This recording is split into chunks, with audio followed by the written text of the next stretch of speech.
What is going on, guys? Welcome back to Weekly Cheddar. Jake Shavink here with you guys. It's been a busy evening, and it's been quite a day. Obviously, very little time until roster cuts are finalized for the Green Bay Packers. I'm sure we're going to be talking about that quite a bit. Chat's already filling up here, which is great.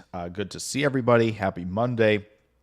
We obviously had some news. We got some Malik Willis news. We're going to be talking about that. Obviously, Pulse of the fan base, for those who are regulars around here, we'll be having that. And we're going to talk a little bit about Rashan Gary and something that I found really, really interesting.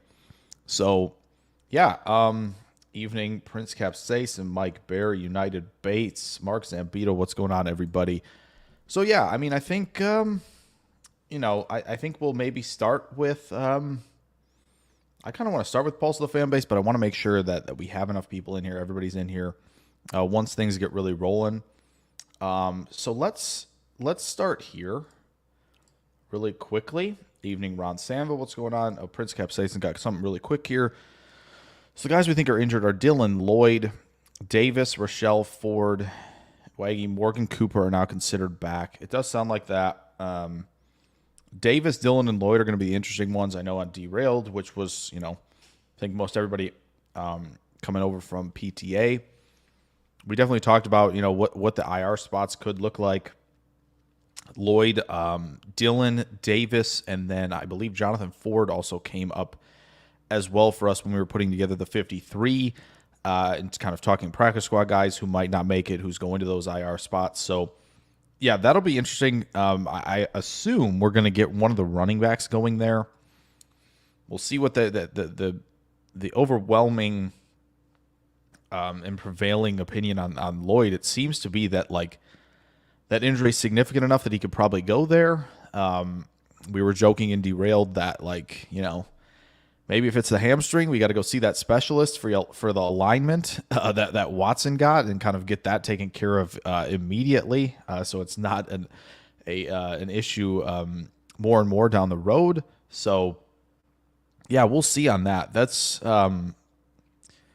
it's going to be interesting. I think there are a lot of guys you can make a case for, and there are a few guys that maybe we might not want to see get cut or waived. That might, and kind of teased it a little bit in Clayton's stream when I went over there to say hello. And Dillard is considered back as well. Yeah, Dillard.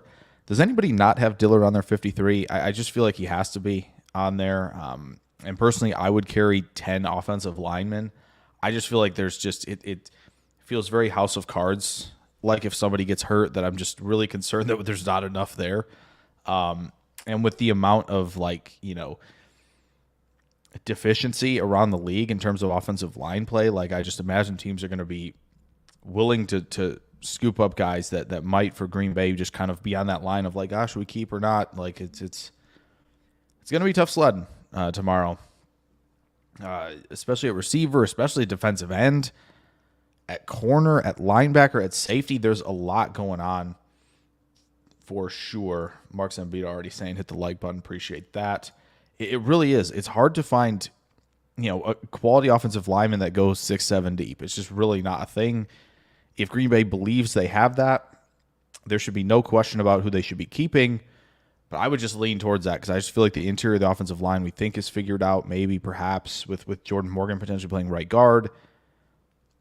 It's what they're going to do. Is it going to work, right? If one of the tackles gets hurt, is Jordan Morgan going to, flip out there and then you have the same problem? It's it was just interesting that Luke Tenuta got some right guard work and it seemed like it went okay.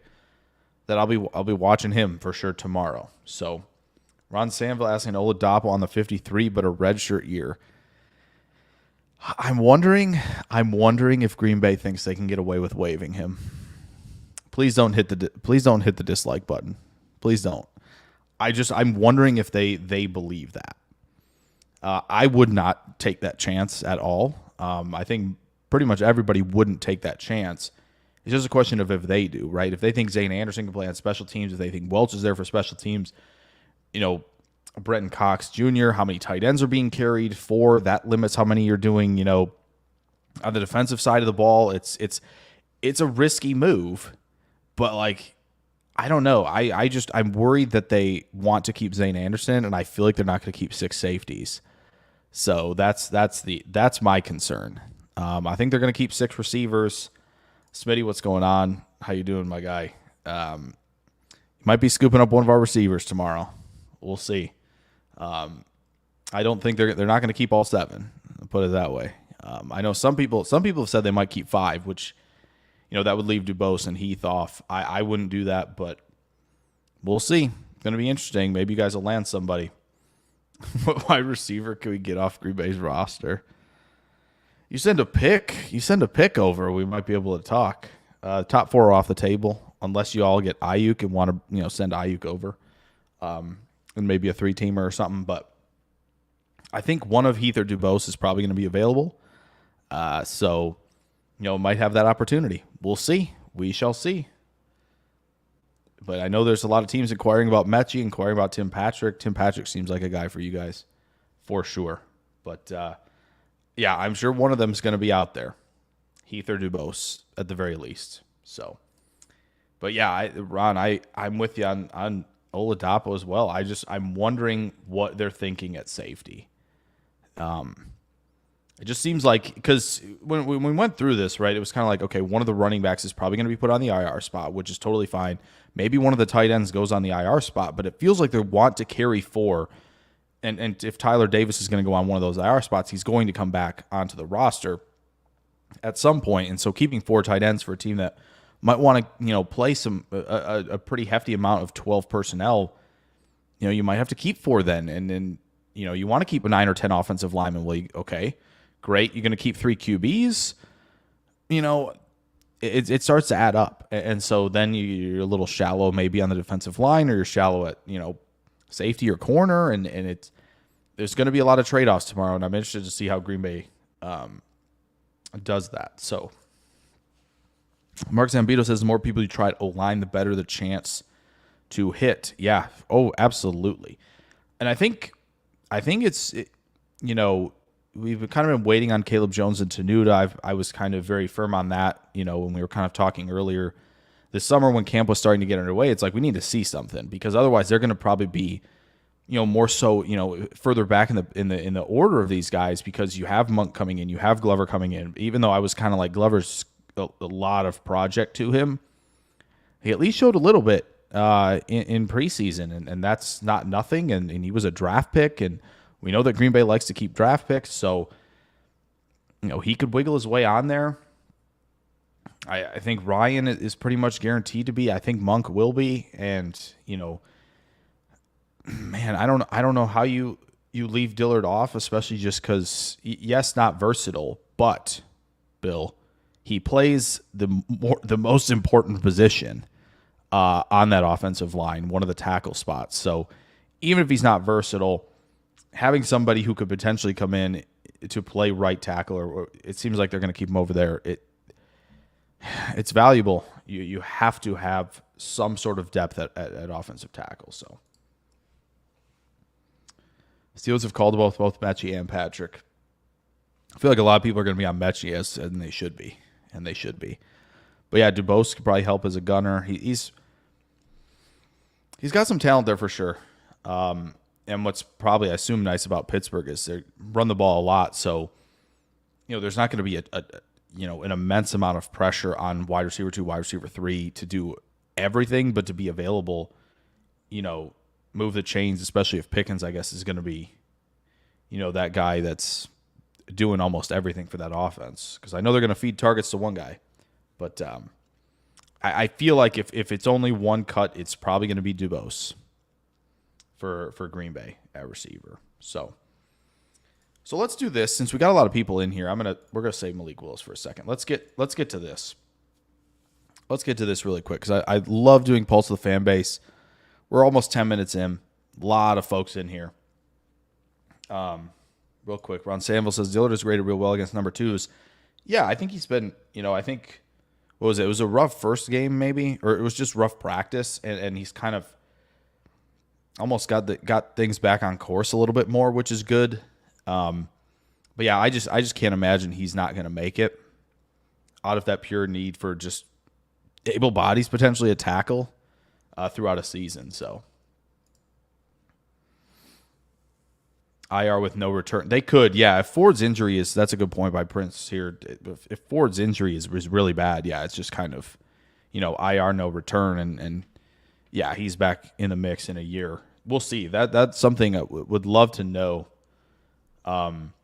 Where he's at. I'm sure we'll probably obviously know, I think, by tomorrow whether it's super serious or not. But that's obviously going to definitely come into play, especially because of those just 2 spots that they can use for those return spots. So, yeah, that as much as I don't want to see it, because actually Ford, feels like, if they're going to keep one Tex, they got to kind of keep him around at the very least on the practice squad, because one tech's going to be, a part of this defense, especially on early downs. It would be nice to have more than one, and I know Kenny Clark can do it, but it's nice to have, a little more beef at that position. So that'll be very key to see how things kind of line up with how Jonathan Ford is currently health-wise. So let's do this quick, everybody. Let's get to Pulse of the Fan Base a little early this time. I want to get from anybody who will comment, one guy you'd want to keep on this Packers roster. You're going to go to bat, in the meetings during this time when they're making cuts of like, we need to keep this guy. If you want to make an elevator pitch, go for it in the comments if you so choose, or you can just give me the name, because I know there's certainly guys that are on that bubble a little bit right now. There's a lot of linebackers, and Christian Welch is kind of a little bit lower in the pecking order. If that's somebody you would go to bat for, Corey Ballantyne, maybe another Oladapo, Zane Anderson, one of the offensive linemen perhaps. If you really want a 7th receiver, if you want another running back, would love to hear from y'all right now as to who you would go to bat for with one of the bubble guys to kind of, this is why, or this is the guy that I'm going to keep on the roster. Would love to hear from y'all on that one. Hopefully everybody's typing right now and they're getting their thoughts in here. Because, we can obviously, dig deep into some of these for sure. But obviously I think, of course, a lot of you have probably been a little exhausted with all the roster cut stuff tonight and would just love to know about the team. And that's why we got the other 2 segments that we can kind of get to, which is really good. And I'm excited about doing. So, okay, United Bates and Mike Berry first go to Christian Welch. Packers Kingdom says Wilson. Which Wilson? Emmanuel? Eric? What are we thinking? Because, Christian Welch is a tough guy to leave off the roster. It's a tough one to leave off the roster. But there's a lot of linebackers now. And I know that the 4-3, it opens that door to have more linebackers on the roster, which is good for sure. So both Wilson and Welch, extra backer both sides of the ball. Yeah, it would just be nice to have, more linebackers who can either play a specific role, right, or have the ability to play multiple roles on this defense. Because if they're going to be, there are going to be times where they're in base, right? So it's not going to be a lot, but it might be enough. And if that linebacker's good on special teams, there you go. So Ron Stanville says Mosby didn't just have one good game, a good camp. Yeah, that's tough, especially because, you obviously have your 4 that are locked in, right? With Gary Smith, Van Ness, and Igbare, right?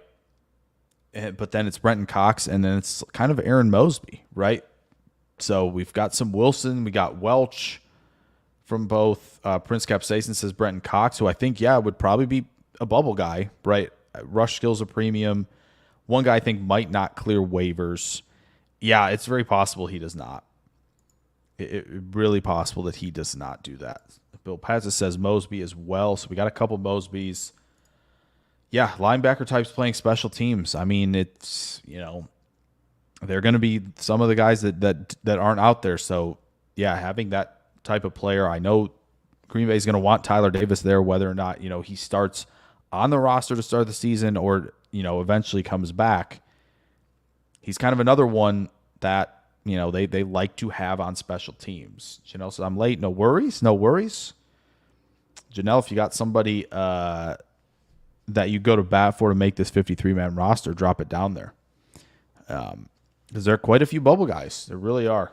So Brendan Cox and Mosby want to have a defensive line, pass rusher after pass rusher. Yeah, it'd be nice to have a big rotation there. I just don't know how they're going to keep 6 because there's so much trade-off, right? When you think about, how you want to form this roster. And I think everybody's going to have potentially a different opinion on, again, we kind of went through it. Even quarterback, maybe not keeping 3. I would keep 3, right? I think most people would keep 3. Not everybody's going to keep 3. Running back, obviously, there's decisions to make.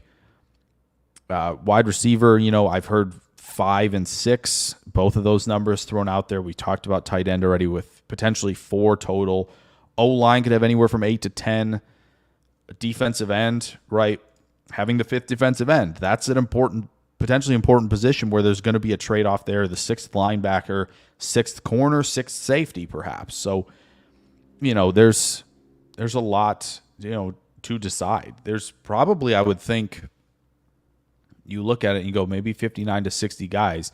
And now I think, there was the one caveat that I thought was always interesting, right, is you have, Orzek, who you could potentially just cut and go find somebody. And then initially, right, you go get, you go find somebody, but you initially keep enough on that 53. But eventually someone's going to have to join as a long snapper. So it's kind of delaying potentially the inevitable there. But maybe Orzek doesn't make it tomorrow, and they go looking. So Ron Sanville says Rochelle maybe. Cody McDougal says not a bubble guy, but I'm batting for McDuffie. I assume you're probably going to bat for him to start as the Mike linebacker, which hard to argue. Cooper we haven't seen a lot of. Quay is just probably the weak side guy who's run and chase, do a lot of coverage stuff. So, that's I don't blame you there. Rochelle, maybe. I feel like Rochelle's probably safe in terms of getting him on the practice squad, but that's not a bad name to throw out there because he did have his moments for sure in the preseason. So there you go. Trade one of the edge guys to get a kicker. I think they're just going to stick with Carlson. I really do. I don't think we're going to see any adjustments made unless it's that bad. So. Yeah, Mosby getting picks, dropping into coverage as an outside linebacker. What's he listed at? I would love to know exactly. I assume there's not an RAS out there. But maybe there are measurements. This is something I should definitely know. But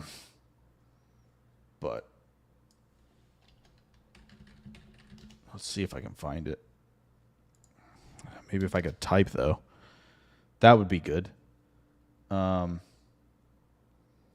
I imagine he's big enough where he's not going to play true linebacker, but having that athleticism to drop into coverage is a good deal because obviously Gary's got the athleticism.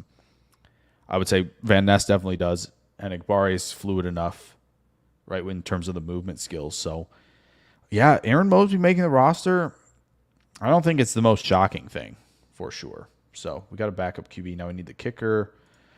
Let him redshirt. Anderson's not good. We're in a Super Bowl window. Yeah, it's for sure. Cut kickers, but cut both kickers for additional room. I feel like they're probably going to be able to, as we mentioned, kind of cut Orzek, the long snapper. So, you never know. Ayers Joyce says want Jonathan Ford on the 53. Got to ensure the run defense is completely bolstered. We don't have a bunch of goal line defenders without him. Yeah, we kind of mentioned with Ford, if the injury is severe, it's obviously just wait till next year. But, he could, in theory, Jonathan Ford could occupy one of those IR return spots. And I don't think anyone would bat an eye at this point. I think it was kind of coming into camp with Jonathan Ford. It was clear like you got to see something. You have to see something other than just strictly special team, like, kick block and stuff. And can you show a little bit? And I think he did a decent job. And as we mentioned already, with that one tech, being a part of this defense, kind of need that. Ron Sanville says no one will claim the kickers. Probably not. But I think we think that the average kicking game is better than it really is. I think our perception might drive that reality a little bit and in our own eyes. But it's possible no one claims both of them. Bart Smith, what's going on, says, assume Toure and Royce Newman are gone. Will any teams claim off waivers? Maybe. I don't know. Toure has speed, and there might be enough value there as like gunner special teams that teams might take the chance on because of the speed. So wouldn't rule that out necessarily. But and Newman, I mean, offensive line's always a need, but yeah, I think there's a good chance you could potentially get both back on the practice squad. Again, we'll see if Green Bay takes the risk with Dubose or Heath. I assume they will. And we'll see if either of them gets back on the practice squad. But if not, if neither of them do, right, or either of them, right, whoever gets, assuming they keep 6 and they cut one of the two between Heath and Dubose, if whoever they cut does not make it back to them, then maybe Toure does become that stash on the practice squad just out of pure familiarity with the offense. So, yeah, I mean, it's possible, but I don't think there will be a plethora of teams lining up for either. But you just never know because teams could be looking for a specific thing, and Toure has the speed and Newman has experience playing. So you never know. Erzray says he made a couple of plays. I assume Ford, speaking about, I heard his name a couple times in camp, just needs reps. Yeah, that's true. And it was nice to see him get reps in the preseason. It's unfortunate that he went down with injury. So we'll see where they go from here. Okay. So if no one else has anything in terms of, one guy you go to bat for, obviously keep throwing the questions and comments down there. We're going to get through all of those, of course. But we will shortly pivot here to our next topic to hit on tonight. Ayers Joyce says, don't want Tyler Davis as a 4th tight end. Let's roll with 3 and elevate a 4th as needed. So I assume, yeah, that's the like, if Davis could potentially get back to the practice squad. If not, then it's a Joel Wilson elevation potentially, which is fine. Personally, I'm fine with keeping only 3 tight ends with Musgrave, Kraft, and Sims. I just assume Green Bay likes Tyler Davis a lot to the point that they probably want him on the roster. And, they've typically gone the route of keeping 4 tight ends. So that would lead me to believe that Davis would be the 4th. I don't think anybody's arguing that at this point. Joel Wilson got a lot of opportunities. He's got some work to do, but he can certainly do it on the practice squad. Prince Capsaicin saying Toure also has some punt return value. I think he clears but chooses to join another practice.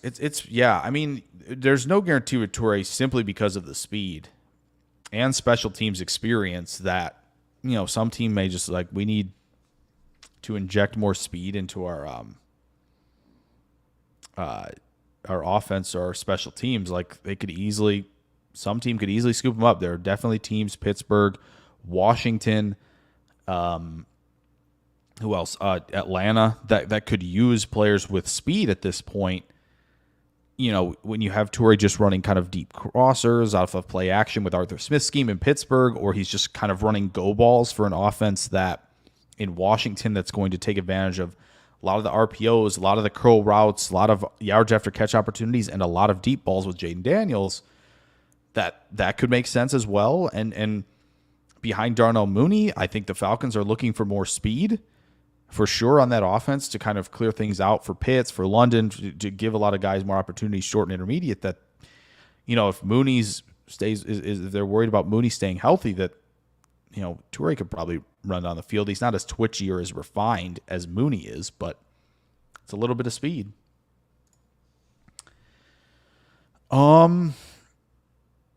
Let's see. Antonio, what's going on, says Hopper was a hard tackler, wasn't shy of contact in college with some better coaches. Maybe he could stand out on the pros.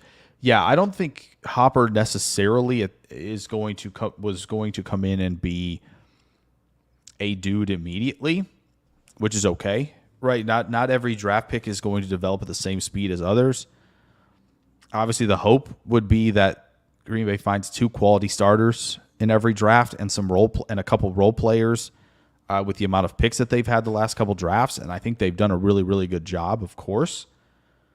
But yeah, it'll be interesting to see. You should see something, and it was clearly that Hopper's got some of that downhill ability that we saw in the preseason. So yeah, a linebacker. We've kind of talked about it on this show quite a bit. Linebacker is tough. A lot of trusting your eyes, getting into the right gap, not falling for a lot of things that are going on pre-snap, and having to get off would-be blockers, moving up your space, making sure you're keeping integrity while all of this is going on. It's not easy. So Hopper almost treating this as a redshirt year is totally okay with me. It is a difficult position to play. We need football players, not favorites. That's the Packers' problem. They've found a lot of good football players these last few years. They've really done a nice job. Had an abysmal outing. Okay, talking about Davis, I think, is Ayers Joy here. Had a pretty abysmal outing last game. I think there's other guys who far more deserve the last couple spots. I don't think you'll hear an argument from me on that. I think it's more Green Bay going to push back and say LaFleur kind of be like, I want this guy, right? We're going to use 12 personnel. And if we need him out there to help the offensive line at all, right, help our young tackles, we would like him out there. And that's probably, the conversations that LaFleur has had with Goody. But I agree. I would much rather have a 5th defensive end, another safety, another linebacker, than potentially a 4th tight end. But, unfortunately, it just comes down to kind of what Green Bay thinks. So here's just I'm intrigued by Hopper. Just got to polish his game and play faster. Yep, that's playing fast while also playing under control with good discipline and processing skill set is how you do it, and it's just not easy. Let's just trade instead of just cutting. Yeah, it'd be nice to trade guys who Green Bay who they're about to cut, but there has to be there has to be 2 sides to it. There's got to be interest somewhere, and I'm sure that Green Bay's probably had conversations regarding receivers that they're probably planning on keeping on their team, right? Like they're probably had those conversations. Like some team probably came calling, and Goody was like, yeah, no, we're not trading Wicks or we're not trading Melton, right? We're keeping those guys, but maybe teams did offer, but I'm sure they've had those conversations. So Ron Sanville saying Hopper looked real good against the run. I agree. I think he has done a nice job there. Dave, what's going on? Welcome. Ron keeping him up to date. Appreciate that, Ron. Yeah, we're talking about just bubble guys right now that you would go to bat for to make the 53-man roster. But we got a lot of folks in here tonight. That's awesome. Love that. Hit that like button if you could. If you haven't hit that sub button, you should.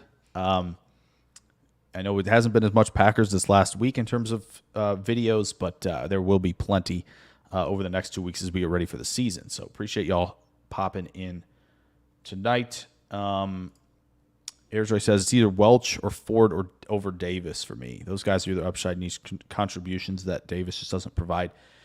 Yeah, Welch, 6 linebackers, maybe a tougher call than other spots, but yeah, Ford again. I think the more I think about it, the more Ford makes sense with that injury to be an IR to return spot to start things, as long as it's obviously, as we've mentioned a couple times, not super serious. So Welch, you won't hear an argument from me. Cox and Mosby, I think, are 2 other great ones to be going to bat for. Nobody picked Glover. I assume most people think Telfort's making it, so nobody mentioned him. I would agree with that. Who else? Nobody on Tenuta. Caleb Jones feels like somebody who's probably going to be on the practice squad as well. I wouldn't mind Tenuta up on the 53 just because he did play some right guard. They're not limiting him to tackle, so there's versatility there. I know Bill was talking about that with versatility regarding Dillard at the top of the show. So, yeah. Prince Capsaicin says, I bet Goot is shopping some guys tonight. If he can find a buyer, have to find someone down the waiver wire pecking order. Yeah, who doesn't want... Yeah. Yeah, and I think this is... Yeah. Okay, Packers Kingdom saying Heath or DuBose. Yeah, I think it's possible that they're fielding calls there. Maybe especially with DuBose. Just because if teams kind of believe this stuff out of camp and they're like, it's just a couple preseason games. It's not going to tell us the full story. We might like this guy. Yeah, it's very possible that that they're having those conversations with those two as well. But I'm sure they've gotten calls on their top 5 and they've said, no dice, no thank you. But yeah, 5 guys definitely lock. Like, comment, sub. Appreciate that, Packers Kingdom, for sure. Yeah, still miss Sewell on the team. We'd be so scary in the secondary. I was just very surprised that Green Bay didn't really take advantage of this corner class. Not saying this next one's not going to be that bad. There are definitely some guys already that I'm like, yep, that makes perfect sense. If they're going to go there in the first or second round next year, like, yep, corner, probably a need, looking good. So, yeah, Sewell would be nice in the secondary for sure, especially using those instincts. If if you're not playing, if you're not playing too much man out there, right? Use those instincts that he has in zone coverage to jump passes, create turnovers. But it was nice for Green Bay to be like, yeah, okay, Buffalo needs something. Let's get a 3rd round pick. Let's get another swing here. Keep this team younger. It's totally fine. So,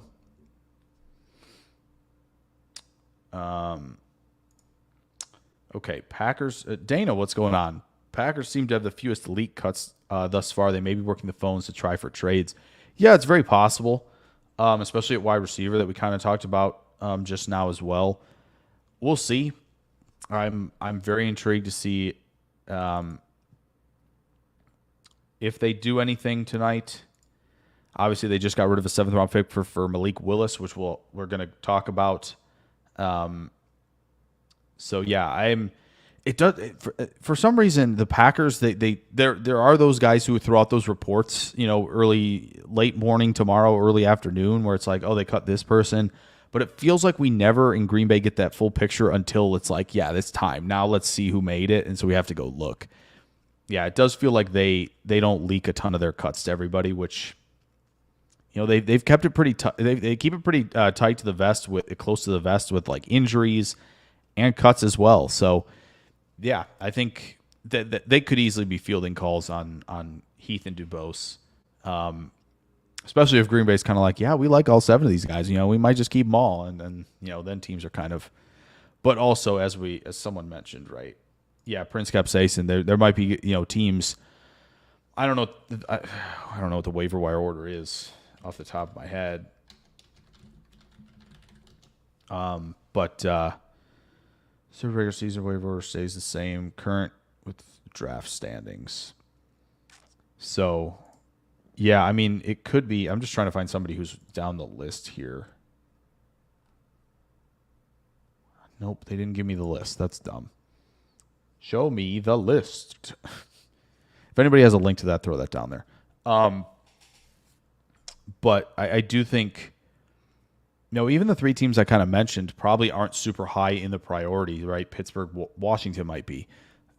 Pittsburgh and Atlanta that are kind of like, yeah, we need to call about making some moves. But Washington might be in on guys anyway because they need that. They need something else in that room right now. So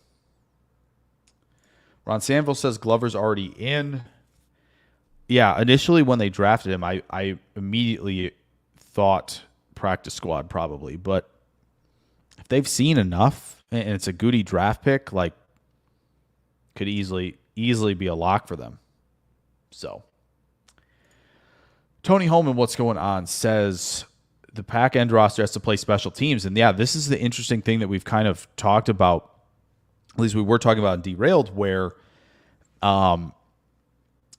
Zane Anderson, special teams guy. Tyler Davis, special teams guy.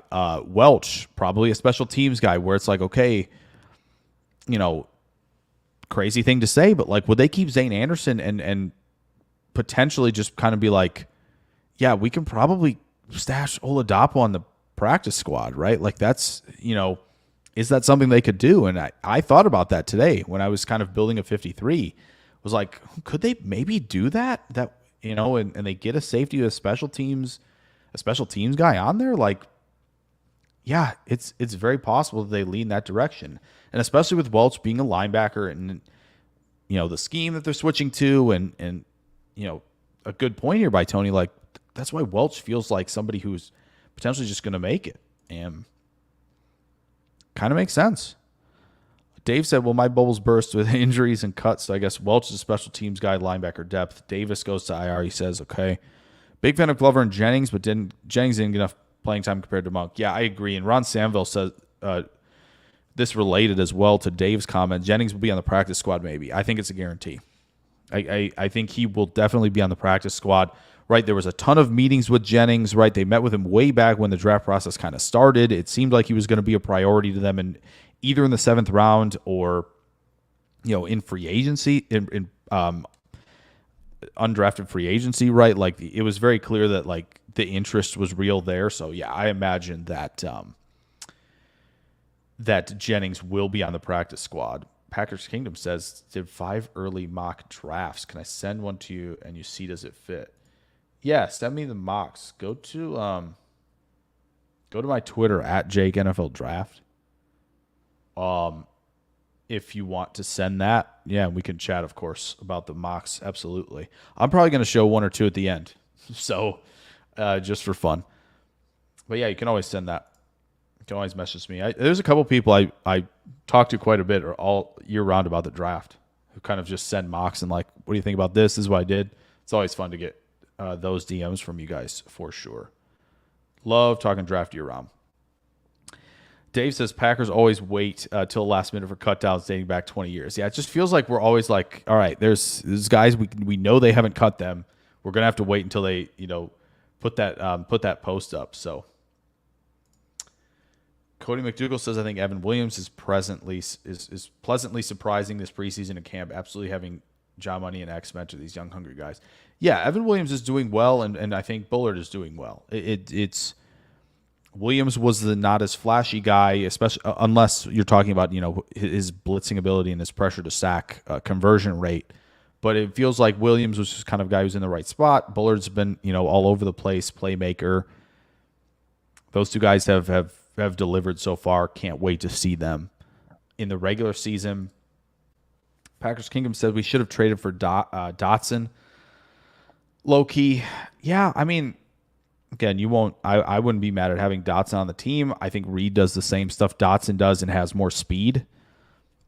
But yeah, I think it was a nice pickup for Philly, getting Dotson. But I do think Green Bay, I think with Reed and with Melton, I think Slot and Z are kind of pretty good in terms of what Green Bay has right now. But again, Dotson was really good as a rookie from a route success perspective. So, Eagles kicking the tires, I think was a good idea. Trade Malik and Dubose. I think if they could trade one of them and get something back, that would be good. Yeah, we said Jennings on the practice squad. No, we don't need another slot. Yeah. It's fair. Dana says glove safeties this year, so if you're going to get one past waivers, this is the year to do it. Yeah, I just think with how, I think Oladapo was like the 5th to last or 6th to last safety get drafted, and it seemed like the safeties later in the draft were kind of Oladapo's build where they're like, are they playing safety? Are they playing some hybrid linebacker, dimebacker stuff?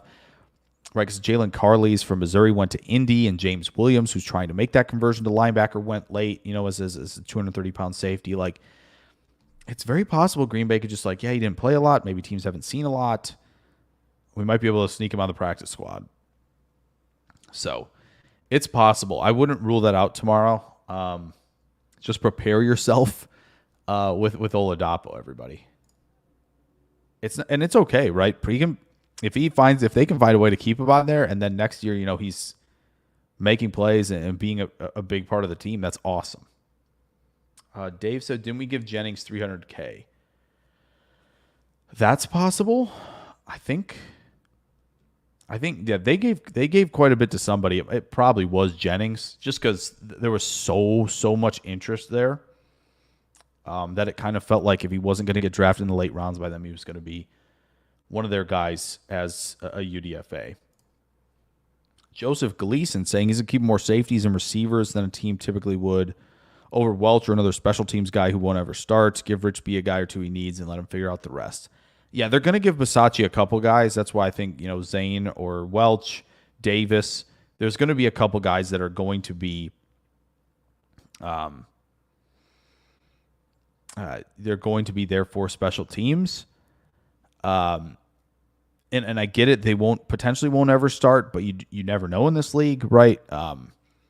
Welch probably won't start, but if he's a core special teamer and he's keeping things afloat over there, that's an important deal. And again, he's one injury away from being linebacker 5, and he's 2 injuries away from being linebacker 4, which is potentially somebody who gets in the game. So, if Green Bay is going to be in base enough, like Welch seems like a guy that he's playing enough. He's playing enough.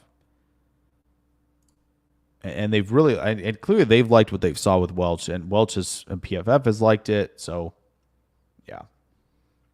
Prince Capsaicin says, hope Jennings joins practice while he does have the UFL option, as he was drafted there. Okay, I did not know that. That's something of note for sure. But okay, it was $100K for Jennings, which is a pretty good amount. We wait to get that random conditional 6th or 7th via that linebacker to Titans or Van Lanen.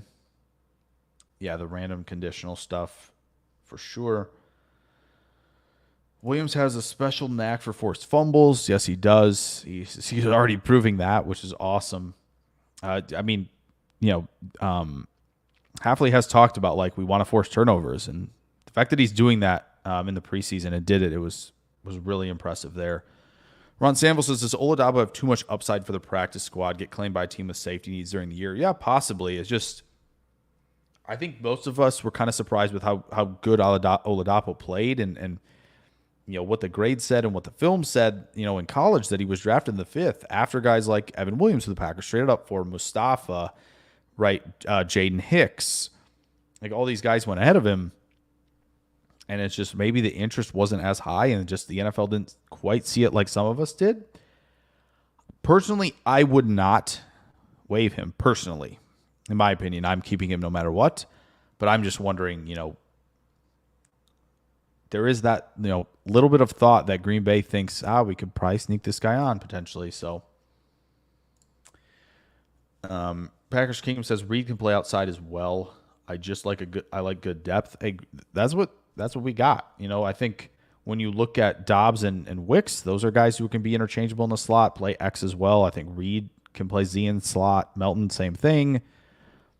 Watson's obviously a great Z, so like they've got a good amount, and Heath's got X and slot in him as well. So I think there's enough versatility with the guys we have. Not to mention, right, that there's going to be plenty of 12 personnel too. So less receivers on the field in those scenarios. Cody McDougal says, who got Cooper DeJean again? Do we get to face him week 1? We do get to face him week 1. He is with the Eagles. I don't know. It sounded like from the Eagles side of things that let me check the Eagles depth chart really quick. For some reason, I thought that the Eagles were going to be, they were talking about playing Quinyon Mitchell in the slot at their nickel to start the season. But I'm not sure how they go that route with what they have currently. I don't know. Keely Ringo over Mitchell on the outside. I wouldn't rule anything out. It's very possible that DeJean does get a look at nickel. The Eagles have him, the Eagles depth chart I see has both Mitchell and DeJean as nickel corners. I imagine Mitchell will play on the perimeter at some point. So it's possible they face him, but it just depends on how the Eagles are going to shape their start. We haven't seen any of their starters really in the preseason, so just really hard to know because obviously Mitchell's gotten reps on the perimeter in the preseason, has done really well, but you know. All right, I can't wait. AFAM dropped in. I can't wait to see what he says. Harry Cheese said, "Do we keep 3 QBs on the active roster and the outcast on the practice squad?" I think so. I think you carry 3. Specifically because, again, you know, if they traded for Malik Willis, they're going to try something out, it seems. So he's probably on the practice squad. And I think Pratt should be there as well. So, and then, you know, if you want Clifford on the practice squad, you won't hear an argument from me on that. So, okay, Ron Sanville told him Philly, that's good. 2.84, close enough. Oh, one at signing, $11K guaranteed. I assume that's for Jennings. Okay. Harry Cheese said, Goot said he wanted a QB mill again. I mean, there should be no reason that the Packers aren't consistently looking at QB options to be the backup, especially as we've mentioned before, how many quarterbacks have started games the last couple seasons. So Packers Kingdom says, see if Welch can play Mike. Maybe he can. I know he's got good coverage. He's done well in coverage thus far. But it does seem like the Mike linebackers, hopefully Edgerrin Cooper can take that mantle. Hopper probably is going to be somebody who they like for that. McDuffie, of course. But, yeah, we'll see. We'll see. Is this late night Packers confessionals? AFM has a confession. Practice squad pays better than the UFL. I imagine it does. We support you in your decisions. Keyshawn Nixon should play offense. He could be a poor man's Tyler Irvin. Okay. That, you know, that's a nice little confessional. I like it. I like it. Run a quad pass with Reed Wicks, love Wicks. AFM, I'll throw out a confessional as well. How about we put Malik Willis out there with Jordan Love, 2 QB look.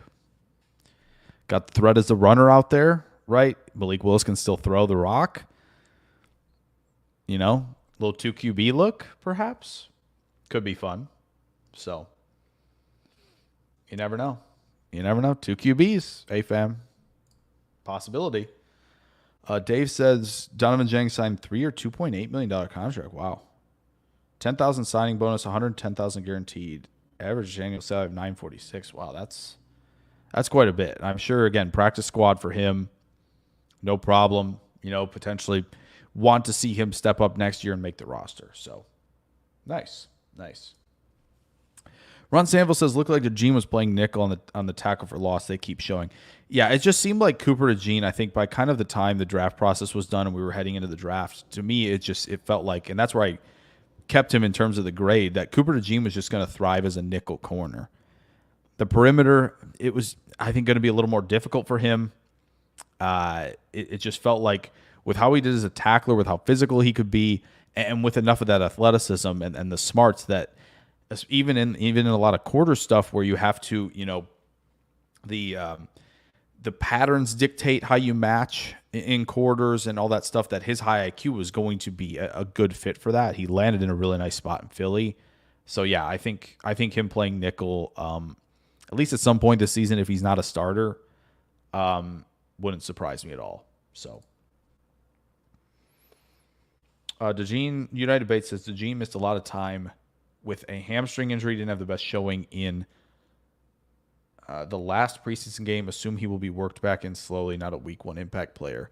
Yeah, I mean, it sounds like, as I mentioned, it seems like the Eagles are ready to line up Quinyon Mitchell to be the nickel week 1. So, yeah, I don't know how much we'll see DeJean in week 1. I don't even know if we'll see him on like punt return or anything like that. So, Packers Kingdom, yeah, I will look at it for sure.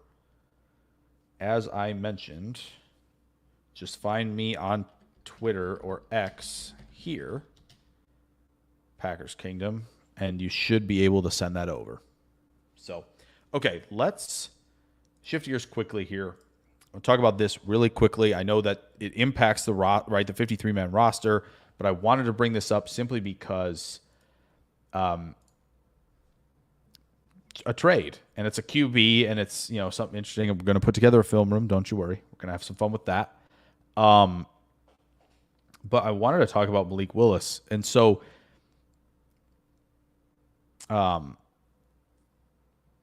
really quickly. So he started at Auburn, right? Goes to Liberty, and has two pretty solid seasons. Let's bring it up here on PFF just so we have it. Malik Willis. I keep wanting to type Malik Heath and Malik Neighbors when I try to type in Willis on this. Okay, so let's go to the NCAA, the regular season. Okay, here we go. Okay, yeah. So Willis, his last two seasons at Liberty, right, complete 64% in 2020 for 2,033 yards, 20 touchdowns, 4 picks, 19 big-time throws, 16 turnover-worthy plays, and then his final season, 61.9 completion percentage, 2,628 yards, 24 touchdowns, 12 picks, 18 turnover-worthy plays. Grades look pretty solid until he played like Mississippi, right? Bigger team. Did pretty well against Syracuse, so that's as good of competition as he really played. Played pretty well against Army as well, and then of course,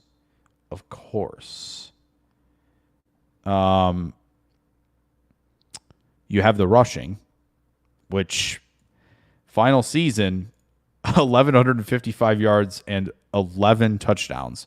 Then had 903 yards and 10 touchdowns the year before. 16 fumbles in 2020. Glad he cleaned that up. Maybe you have to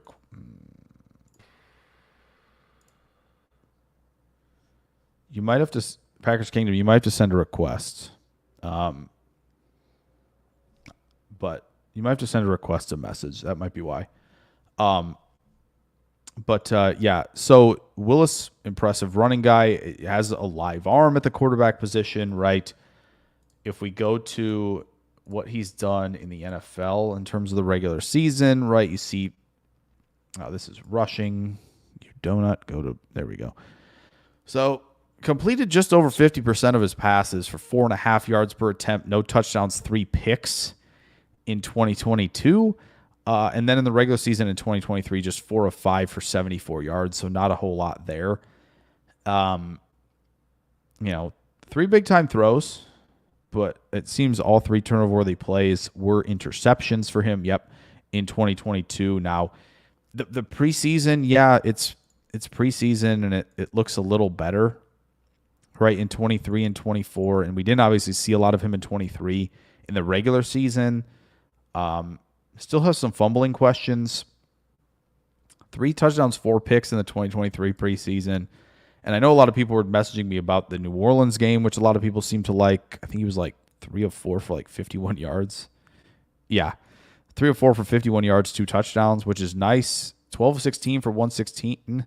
Not bad with an interception. So I'm excited to see beyond the stats. But what I remember from him is I think the process was a little bit slower for him. It felt like he could get through progressions, but I think it just needed to be ramped. It needed to be ramped up. It needed to be a little quicker, right? So that's going to be, something that he's going to have to get more comfortable with. And, it seemed like there were plenty of times where he could make the slight pocket adjustments. He obviously had an incredible arm and could really threaten, outside the hashes, down the field, over the middle, right? He did a lot of really good things in terms of showing off the arm talent. I think it's just he got a little he wasn't very risk averse, right? He challenged windows with his arm. There were definitely times where he missed defenders underneath, he missed defenders over the middle of the field, and was confident throwing the football, ends up in interceptions.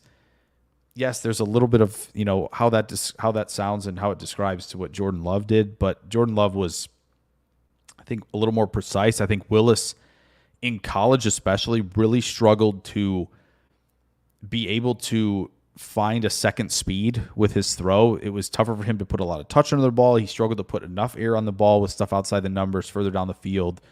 He was just much more, I have this fastball, let me use the fastball type of player rather than, I can throw off speed as well. So that was something he had to work on. I don't remember a whole lot from the live viewings other than, some of the turnovers and just some of the slow process, and he kind of had to become the scrambler quite a bit. So I'm excited to see how this goes. It's a project for sure. He's already 25, so that's notable, right? So it's not the youngest player in the world, but there are tools to work with. So I'll be interested to see what they can potentially do. It's worth it. It's worth an upside swing to throw a 7th rounder his way. Let's catch up on some comments really quick. First game could have tiebreaker implications. It definitely could. Dave says, what's the idea on running backs? Because I have one. Yeah, send your idea at running back for sure. He was a Liberty. Yep. Prince Capsaicin saying Clements is going to be very busy. That's for sure. That is a definite there. Watch the Spillet Pickett play. That's always fun. Yes, Cody, absolutely. I think Dave says I think this trade has a lot more implications than just backup quarterback. Willis, a mobile quarterback. We play Hurts, Richardson, Murray this year. Yeah, he could definitely be a good scout team quarterback for that. There's no doubt. But they have to believe in something. Trading a 7th round pick to be like, yeah, we'd like you to be our scout team quarterback. I'm sure that they have more planned for him than just that. So, but it is nice. It is another plus in that column of like, that makes sense to go get him. So, Janelle says, like the trade. Let's see what Clemens can do. Absolutely. We can have AFAM start working on the names for the Maliks. Sounds good. AFAM says, do you think AJ moves to the Quad Cities if he gets cut? Maybe. Maybe. Yeah, I don't see the request, so I'm not able to do that. Do you have any other app? Well, I mean, you could follow and just drop them in the comments on X, I imagine. So if you want to do that on anything, go for it. Because I don't think you can send pictures of mocks in here. But, yeah. AFM says, thankfully the Vikings didn't get Daniels or Penix. Potentially. Penix is Mike Vick? Maybe. Hey, Lee, what's going on? What's going on, Lee? Good to see you here. Says, good to catch alive. Looks like Willis can play from the pocket, not just a play extender. Yeah, there's definitely times where he is not always looking to scramble. But sometimes his process is a little bit slower to where he has to scramble. But yeah, he can definitely reset his feet and make some subtle adjustments. It's there. But sometimes those subtle adjustments create like some mechanical issues when he's throwing, and you see some wider misses. But it seems like he's at least taken a little bit of steps at least from what I'm seeing on like Twitter timeline from a lot of people who are already getting to Malik Willis film. So yeah, that'll be an interesting one. I'll be dropping that film room tomorrow for sure. Airjoy says, so someone's saying this was a bad trade. I don't believe that. He's a high IQ QB. He can run similar to Clifford, but he has an arm and showed improvements. Yeah, I mean, the big arm, tools, mobility, right? Can you coach him to have a faster process?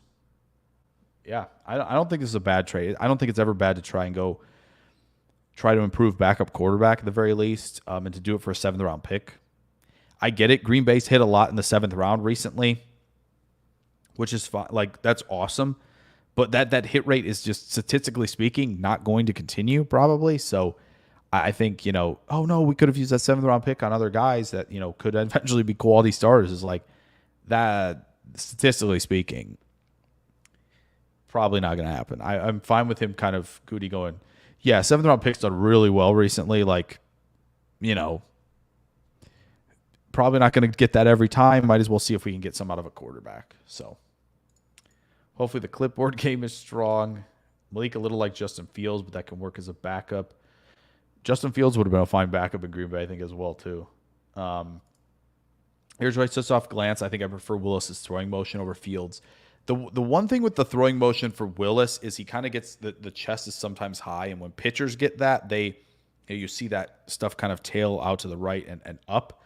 So he has to make sure that he's not quite doing that. There are times where that was a thing in college especially, but the throwing motion is a little bit cleaner. Hey, fam, goodness. Use Malik as the runner. We can do Wildcats. It's my second favorite Malik in Wisconsin. He's better than Clifford. I think it's very possible, yeah. So, crazy how high Willis was rated pre-draft, although it was a down year for QBs. Yeah, I think I had a late 2 or early 3 on Willis, and he was near the top of my list. It was just not a good year for QBs. And so I think that there were definitely some of those Prince who there was definitely some people who had Malik Willis very high. Like I saw him, believe it or not, in people's top 10. I saw him in people's top 3, Malik Willis. I thought that was very, very rich. I really didn't like any of the QBs. I wasn't over the moon with any of them. I think Ritter and Willis were like my top 2. Just turns out Brock Purdy was way better than everybody else. So of course, Mr. Irrelevant, the 1 year the QB class is bad, turns out to be the best guy. Sure. But yeah, I think there was a slight difference between those guys who had him rated very highly in terms of as a prospect versus I think people like myself and many others who thought there was a chance that these QBs were going to go high anyway because of the demand for quarterback and the desperation that teams have to grab a franchise quarterback that pushed them up the board. It just didn't happen that way, and they kind of saw it how most of us I think saw it, where it was just like, I don't think you should take any of these guys in the first, right? Like I just don't feel like it's worth your time to do that. So yeah, it was there were varying opinions for sure, but I think the majority and how I viewed it and how I remember talking about it was like these guys aren't great, but demand might push them up further than we can imagine. And it just didn't quite happen that way. Pickett did go in the first though. So he's better than Clifford and Pratt. I'm not sure Willis is better than Pratt, but we'll see. We'll see. I would lean Pratt at this point, especially one, because Pratt's already got, a little bit of the offense under his belt. Malik Willis is going to have to learn a little bit, but we'll see. Dave had an idea at running back, and I'm glad he dropped this. As my running back idea is Jacobs, Dillon, Wilson, and Lloyd on the designated for return IR. Dillon goes IR after 53-man pending injury. Bring him McCreary if he clears waivers. Willis has a slow read, so I hope Clements might fix. Yeah, okay. Yeah, I think when we were going over our 53s, it made sense to have either Lloyd or Dillon on IR designated to return to take one of those spots at least. So yeah, makes sense. I think Green Bay could easily stash a running back on the practice squad as well, for sure. I like that idea, Dave. Arizona says quality backup QB over 7th rounder 99% of the time, for sure. Yeah, and of course, yeah, that is that possibility to net some value in this trade. So Wilson definitely looked improved this year. I assume he's talking about Emmanuel Wilson. I think so as well. I think he's on the roster. I'd be shocked if he wasn't. Ron Sanville says actually Goody could give up his 3rd round picks and keep his 7ths. Maybe, yeah. Malik Willis always wanted him on day 3. Yeah, day 3 would have been a fine place to select him. I think he went 83rd to the Titans. It's fine too. Dana says she thinks Pratt has the most long-term potential of your guys, so I was a bit confused. I think maybe it's just because they are just unsure about both Clifford and Pratt after the preseason. It felt like there was plenty to clean up in terms of how they played. I'm still a believer in Pratt as well. So maybe this was just like, yeah, we don't see it with Clifford. We need a 3rd guy. And they still want Pratt to be that backup, but they see potential upside in Willis. So yeah, it was a little kind of wild when that first came across the timeline, but we'll see. We'll see. AFAM wants to get Emmanuel Wilson jersey. That sounds fun. I watched some Pacheco at Chiefs practice. Wow, that guy's a top 3 running back. Wow, that's if you throw out all the stats. Whew. Yeah, he's pretty darn good. I don't know how he passes McCaffrey, and I think Bijan and Breece Hall are going to have big years this year and really get back on in that upper echelon of backs. Jahmyr Gibbs, I think, can prove that as well. And I think Jonathan Taylor can get right back up there. So it's going to be highly contested up there with Pacheco. But he is darn good. He is good at – he is such a powerful runner. He's got that impressive like flexibility. I remember during that Chiefs-Packers game last year, it looked like he was hurt twice, and he was fine. He must be working on that kind of flexibility training that Mahomes works on as well. So you can tell if Matt's a really good coach like Kyle. If you put any QB in our offense, they should produce. That will let you know if our offense is really good. Yeah, but I think you have to have a QB that, I think we look at this and say any QB can work in this offense. You still have to make quick decisions, make good pre-snap decisions and post-snap decisions, and throw an accurate football. And just even everybody in the league isn't quite great at that. And that's the desperation to find the franchise QB. So,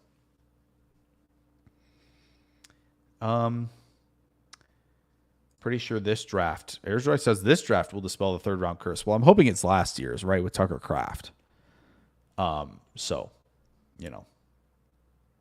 but this having Lloyd and Hopper be good would be awesome too. Stats are overrated. Clifford going to try to go play back at Penn State for another 6 years. Sometimes I swear Pacheco turns into a robot in a good way. Power Rangers Transformer. Nice. Yeah. Dave says, did you go over Pearson as an H-back option instead of having Davis since he's injured? We did not go over that. I get it. They brought him back. They brought Pearson back, during the preseason, which is notable. But I just feel like, I think Tucker Kraft can be an H-back as well if they really want to get crazy with that. But maybe, if Davis is injured, maybe they go that route. That's not something we talked about as much on Derailed either. Not impossible if they really want the H-back on the team, but I don't know. I think they can just keep 4 tight ends or 3 tight ends and put one on IR to return and just kind of. I feel like Pearson's good. I feel like Pearson's fine on the practice squad. I don't think anybody's going to be jonesing to pick him up. Right? He came back to Green Bay. They brought him back, so I imagine he'll be able to be stashed on practice squad. If they need him to come up, they can do that in season. So, Drew Diaz, will any player that's not on the roster now make the team within a week of cut down? I'm wondering if it's going to be long snapper, right? They maybe cut Orzek and they got to find another long snapper. That would be my guess to make the team within a week of cut down is a new long snapper. That's how I would go. Tell that to Trey Lance. Trey Lance can run. Shanahan must have taught him that. Yeah, Trey Lance is another one whose processing speed and mechanics became an issue and just have not. It just hasn't gotten better. Pearson is an elevation option. I agree with that. Yeah, I think he can easily be on the practice squad. Use guys like Davis and Pearson as elevations. It just feels like they really like Davis, so they might keep him.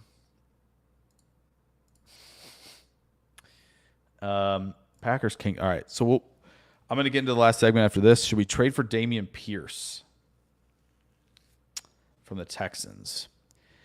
My only concern with Pierce is if Green Bay is going to stick with primarily zone running, I think that doesn't fit Pierce at all. Pierce needs the duo, the gap scheme runs where he can press the line of scrimmage and then find the gap and go. He doesn't need to be waiting in the backfield to make a cut in zone. I just feel like zone pushes him too horizontal, and he needs that downhill vertical, power man running style, right? Like the hat on hat running or the power running or getting behind pullers to use that early momentum north and south. I just feel like he wasn't a good fit once Slowick came aboard for the Texans to kind of run that more zone scheme. I think that's why the Texans went and got Mixon, because he's been very, very effective in zone running.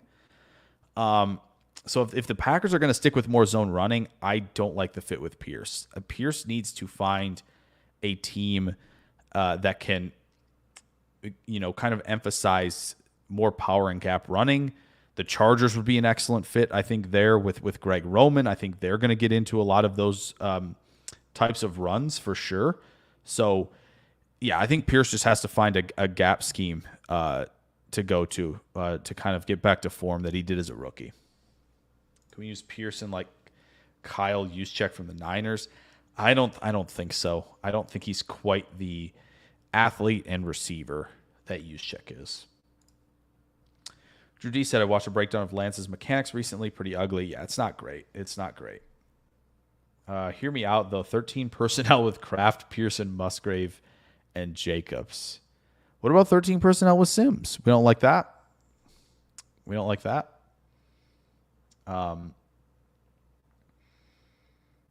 Like I said, my Cardinals Discord, Trey Lance could be a plus change of pace back and returner. That would be fun.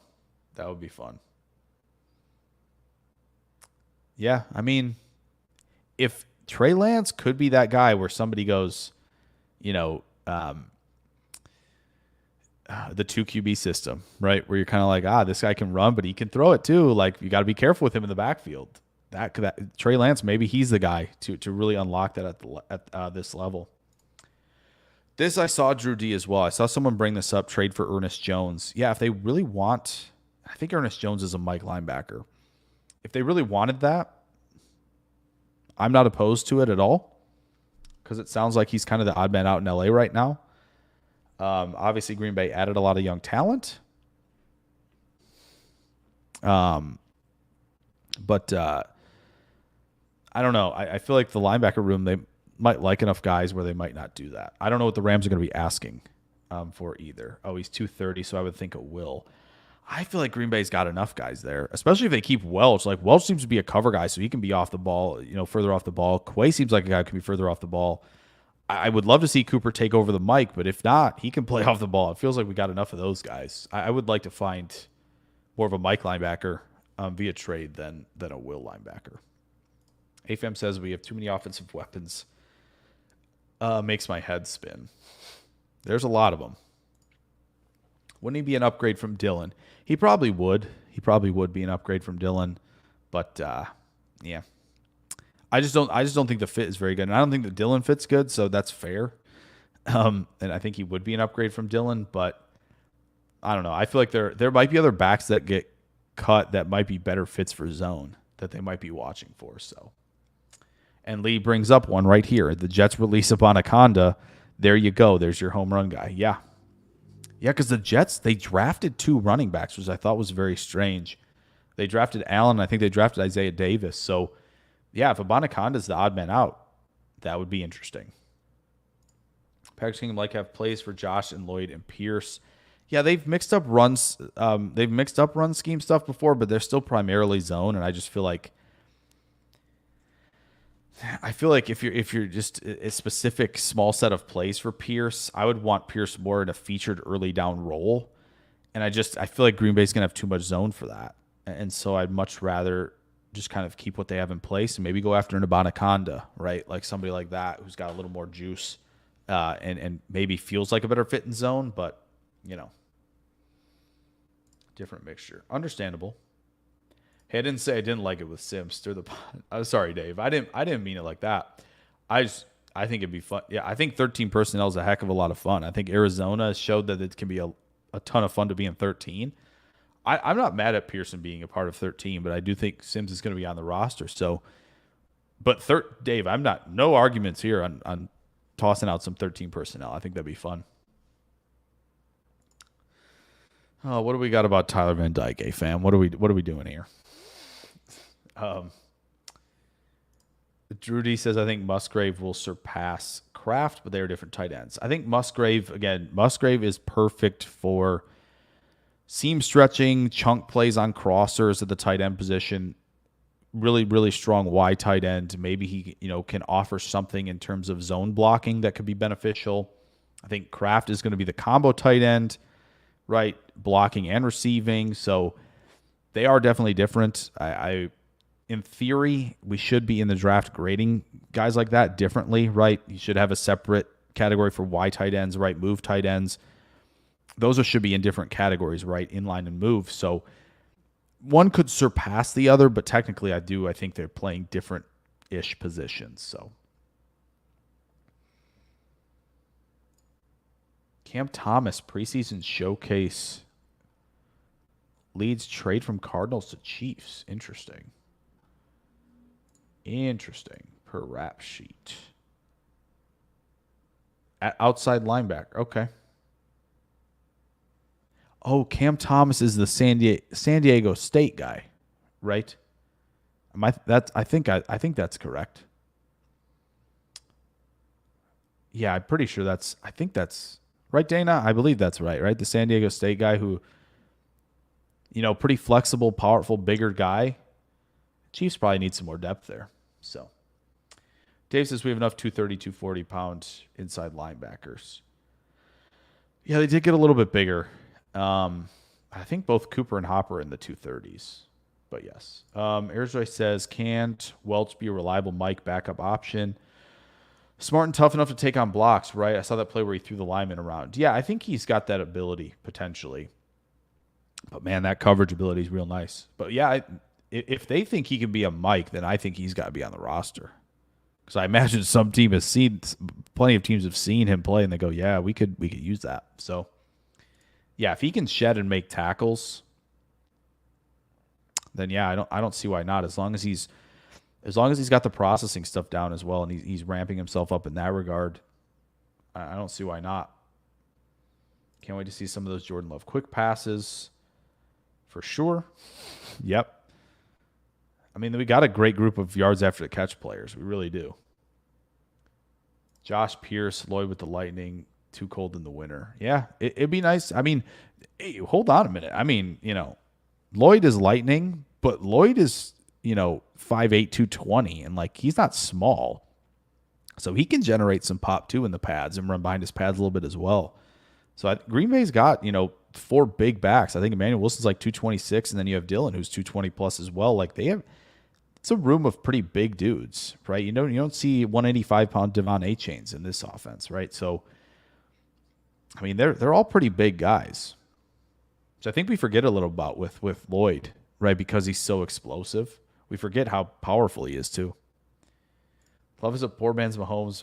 Oh, goodness gracious, AFAM. Dave says, what's funny is you're one of the only people that agrees with me running 13. 13 is super cool, especially when you have a player like Musgrave in 13, because think about this, right? So you're in 13, and you have Watson out there, right? So you're in 13 personnel with Watson as the only receiver. You have Watson and Musgrave who can both stretch the seam, and you've got guys underneath, and you've got a running game. There's a lot you could build off of that. So use Musgrave in the slot, move him around, let Kraft play Y. Yeah, they're going to have Musgrave be a lot of wing looks, I imagine, when they're in 12. If they're going to have the formations with tight ends on the same side, right? They're going to have Musgrave in that wing. They're probably going to motion him around quite a bit as well. So, yeah, they're going to probably have slightly different roles. Dana says, yes, San Diego State. Okay. He's up to 267. Wow. Yeah, it did seem like he had a lot of, height and enough length in his frame to add more to his frame. So, yeah, 267. That's Green Bay likes players like that big as well. That's interesting. Wow. That's, yeah, not a bad little swing there. 7th-round pick, right? Yeah, so that's AFAM, is this part of the confessional? If we don't win the Super Bowl this year, next we should hire Lance Leipold from Kansas. Anybody who can make KU football relevant can make anything happen. That sounds good. Lee says, before the season starts, we do a quick live for stat line predictions for offensive players. We had some fun making bets at work. Yeah, we can do that. Let's schedule that one for later this week or early next week. Yeah, just because obviously we're at an hour 20 basically, and I've got one more thing I want to talk about before we get out of here. So yes, Lee, I will put that on the schedule for one of these. I think we might have 2 more lives, Packers related, before we kick things off. So that'll be fun. Yes, I will. I'm going to save that. Make sure I have that. Perfect. You got it, Lee. We will do that. Here's Joy says, is it just me or should Love run and scramble a bit more? He can. I don't mind Love playing within the pocket, though. I feel like that's where he needed to make the most improvements as a draft prospect and as a quarterback. So, running around, scrambling, making throws on the run, Love it. I think he, you know, I'm fine with him scrambling more, but I'm totally fine that he's getting more comfortable playing within the pocket. So Dave says I expect, gosh darn it, this darn thing. Dave says I expect orbit motion and crossers for days this year. And I'm gonna, nice, yeah, I like that. Michael Jackson popcorn it. That's a good gif. Yeah, I think so. I think so. I think, you can probably orbit motion with, Watson or Reed or Melton. Yeah, you're going to be able to do a lot. And another year in a full off season under the belt for these guys, these young players, is hopefully going to keep things humming on offense. So Love has some good speed, not a bruiser, so he can slide but can run. Yeah. Oh, AFAM. I think he could definitely require a spy, right? Like, there are plenty of QBs that, like Mahomes, who aren't like the fastest scramblers, but are savvy enough scramblers that teams kind of have to keep an eye on them. And Love could definitely be in that category. Yeah. Yeah, we can run anything. 13, 22. Yeah, I think that's all on the table. So I wonder if Kraft has any jewels left after all those leaps. Goodness sakes. AFAM says Mahomes flat out won a Super Bowl scrambling. Follow the playbook. It's hard to disagree with that. I mean, Mahomes has won the Super Bowl doing a few different things. So anytime you can follow that playbook, I mean, you might as well. Okay, so let's get to this last quick thing. Rashan Gary rushing the passer. So this is from, and I'm going to tag him in the channel that he works for. Probably in the description as well once we're done. But at No Flags Film, he does stuff on A to Z Sports Film Rooms. If Packers fans, you've probably seen his video on the Packers receivers. If you haven't, you should go check that out. It is A to Z Sports Film Room. He did this work with pass rushers and total pressures, right? Move pressures, and then UPS is, I think, unblocked, pursuit, or stunt. Yeah, I believe that's what they are. And so that he has like general categories for pressures on certain moves, right? Power, counter moves, speed moves. And then you have the types of power moves guys use, the types of counter moves, and then the types of speed moves. So the speed rip, the ghost rush, which if anybody doesn't know what the ghost rush is, it's to kind of feign like you're going to initiate some contact and then dip underneath it. The swipe chop, cross chop, all of those moves. So I wanted to bring this up because Gary's on here, right? You can see Rashan Gary, 63 total pressures, and 20 of those being unblocked in pursuit or on stunts, which, when you look at most of these, that's pretty in line with a lot of others, right? In terms of the percentage that were unblocked, pursuit, and stunt, other than like maybe Van Ginkel, whose were like 50%. Max and Hutchinson's were a little bit lower, but you see some 50-50 there across the board. See some 30%, 33% there too. But really wanted to look at this when, you look at the moves that Gary puts on. Power, just 37% of his pressures were from power, and 46% from speed, which I thought was really interesting. You wouldn't think that Gary would be, a more effective speed rusher, because when you look at the moves, right, the speed rip and the ghost, I could see him being effective there because he's generating enough explosion off the snap to, rip through, because that kind of trims, quote unquote, the edge for you. It kind of gets you to flatten your angle a little bit easier. And the ghost move is an interesting one as well, but it just involves, less hand usage, less counter moves, and just more of like, this is a go-to to kind of attack that outside shoulder as well. A little less in the counter moves. When you look at the big time counter move guys, you see a lot of more of the artists, I would say, right, who have the really, really strong hand usage. Max Crosby's being a little bit higher, and that's kind of the exception, because I think he's got more power and explosion to his game as a bigger guy. Clowney's being that high is interesting, but here the real artists, surprised Bosa's isn't super high, but he wins with a lot of power. Leonard Floyd's definitely the sack artist type, right? He's at 33%. Daniil Hunter for sure is one of those guys. 35. Mac at 20. Mac's just awesome. So, he's living everywhere. Van Ginkel's in that type with 36%. And then Hutchinson's definitely kind of that guy where Hutchinson wasn't the most explosive or speedy guy, so he had to find a way to win in other ways. He doesn't have super long arms to win with power either, so he has to win with a lot of counters. Definitely more to the artist types. So thought this was interesting. There's, I think, a few more if I scroll down. Yeah. Like Bryce Huff is definitely a rusher that's, you bring in on sub packages, so he's got more speed. I'm surprised Garrett has that much speed.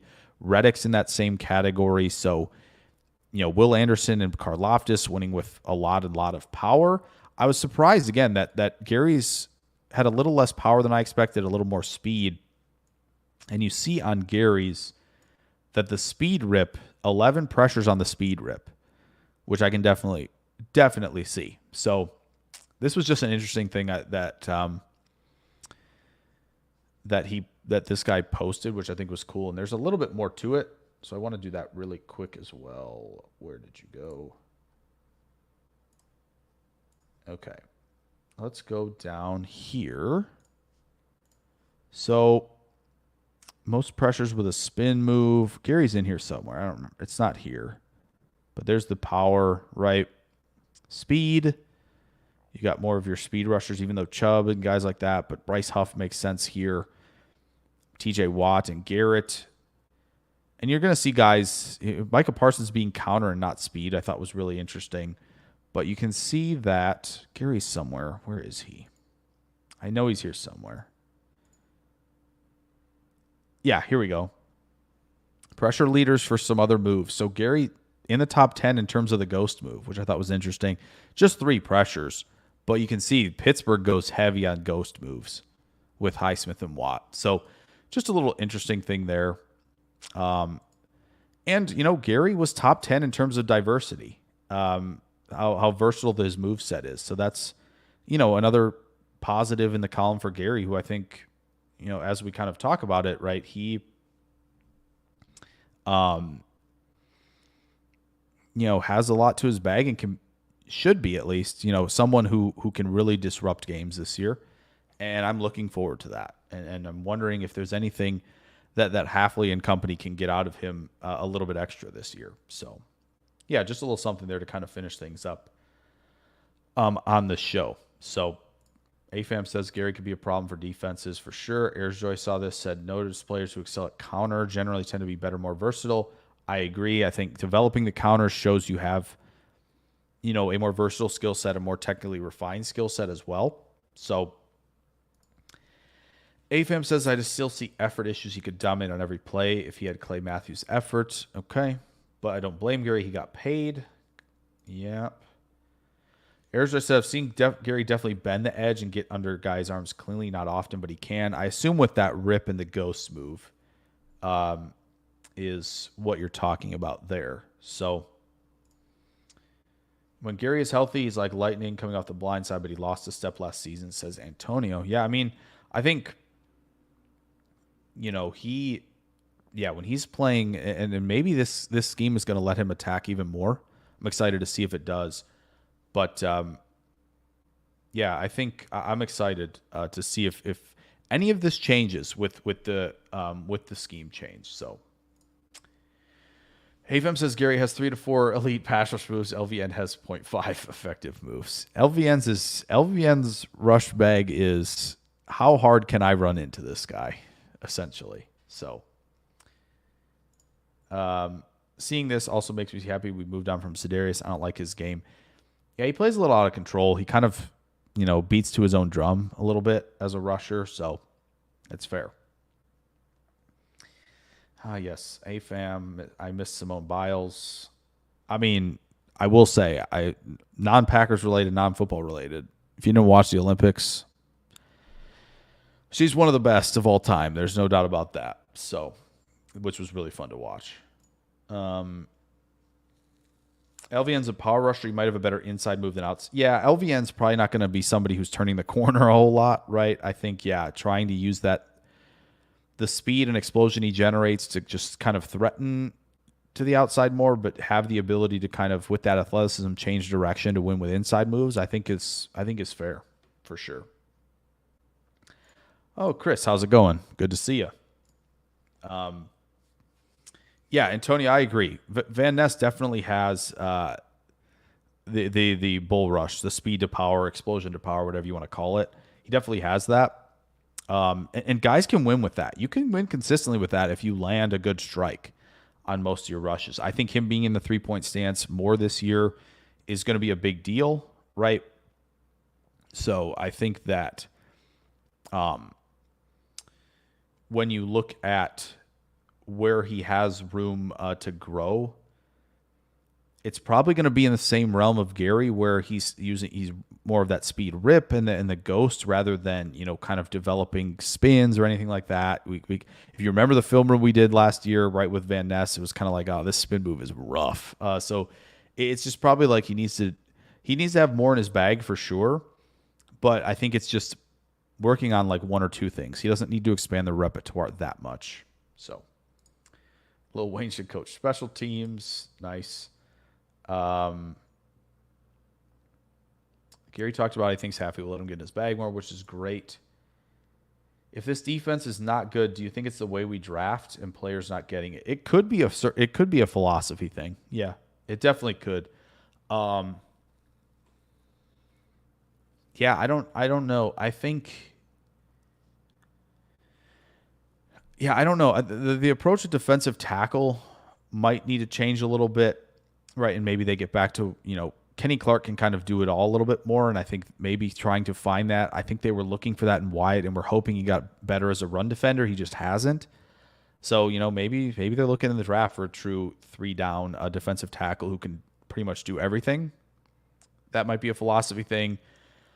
I thought always the philosophy was weird when they were playing 3-4, and they had, edge rushers or outside linebackers that were 265 to 270. That didn't kind of make sense to me in the 3-4, but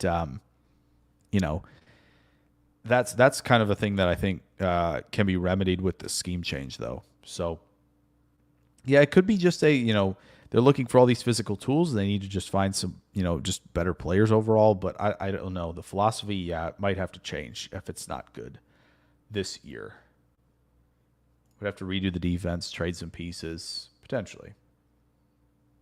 Oh, respect oranges. What's going on? Says to me, Michael Phelps was so dominant. Yeah, I mean, he's obviously one of the greatest as well. There's no doubt. But I mean, Simone winning essentially could have probably, if not for kind of gymnastics, I think, version of the yips. I don't remember what it's called exactly, but could have had like 3 all-around golds, which is absurd in that sport. But like, yeah, Phelps, Ledecky, Biles, all awesome. There's your little Olympic nugget there. 703 3-cone was, I think, what LVN's was.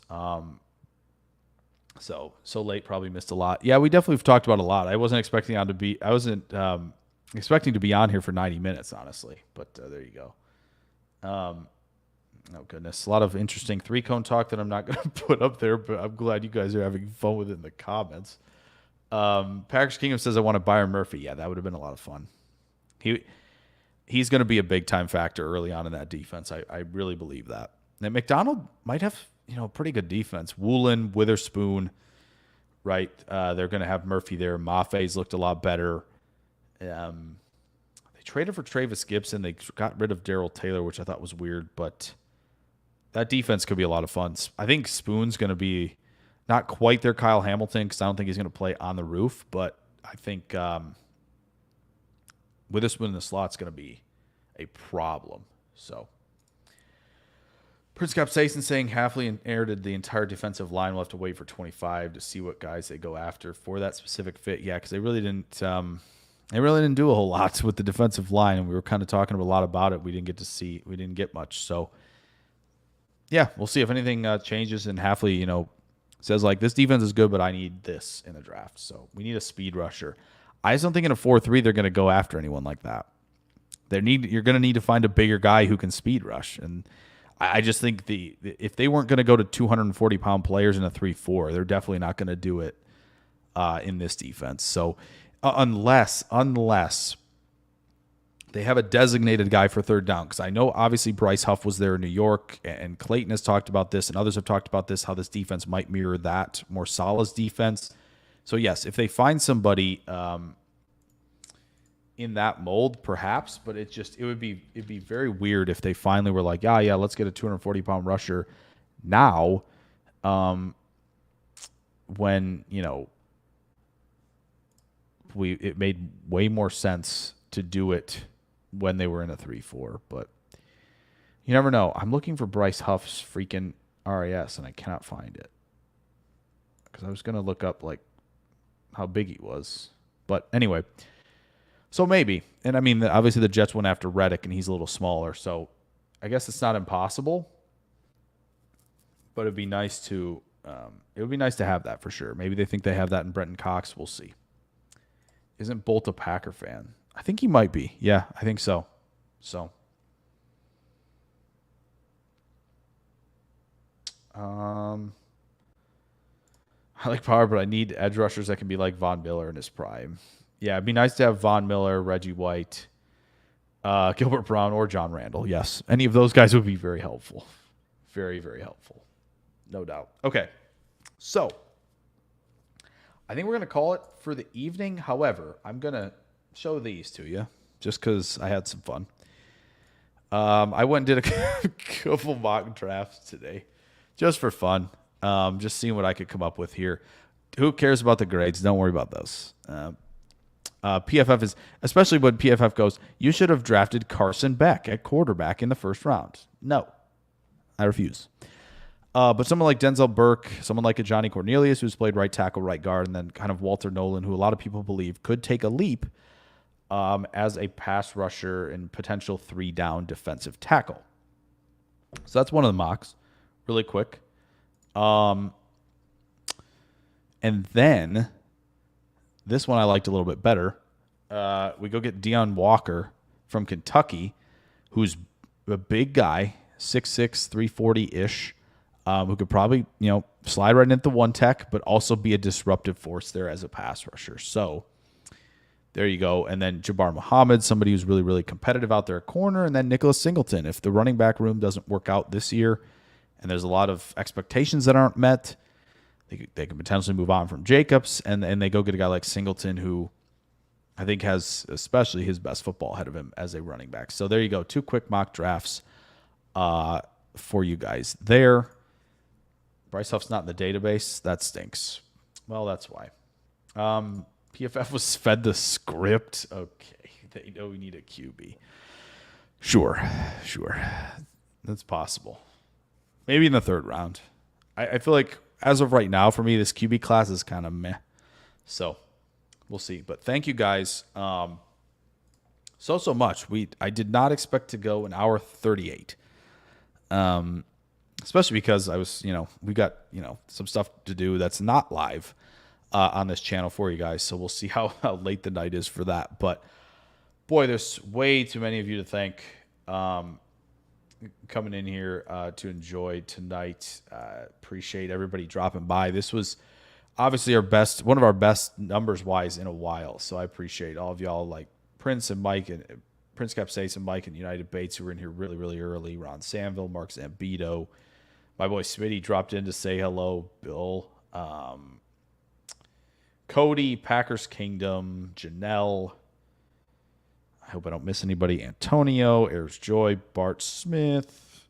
I said Antonio already. Packers Kingdom. Dave, of course, it's good to see you. Dana, I think I said Cody. Tony. Yeah, we're gonna go down the leaderboard here. I'm gonna find everybody because now I'm committed to this. Harry Cheese was in here, yes, of course. AFAM. Yeah, there was a lot of you. Respect Oranges obviously came in here late, leaded as well to say hello quickly. But it was great. We had a lot of comments tonight, and that was really good. And I'm glad y'all showed up. Drew D, yes, dropped in as well. I'm going to find every single one. Not going to miss anything. And I'll keep scrolling while I talk to make sure. Chris N. I saw drop by a little bit late as well. So, yeah, I appreciate all of y'all. But, yeah, and then we've got some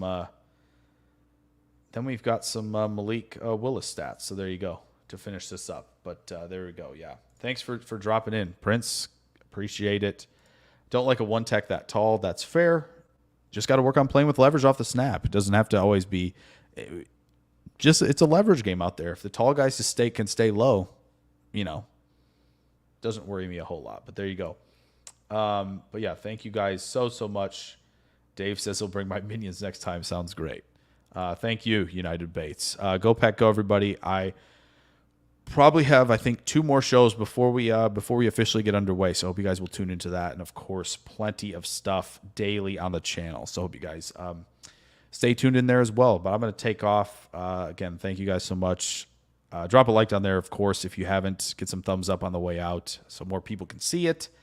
And if you haven't subscribed, do that for sure. Because there's going to be a lot more Packer stuff. I know it's been a little while. We're ramping up this week and next week for that. So thank you guys again. Go Pack, go. See you guys very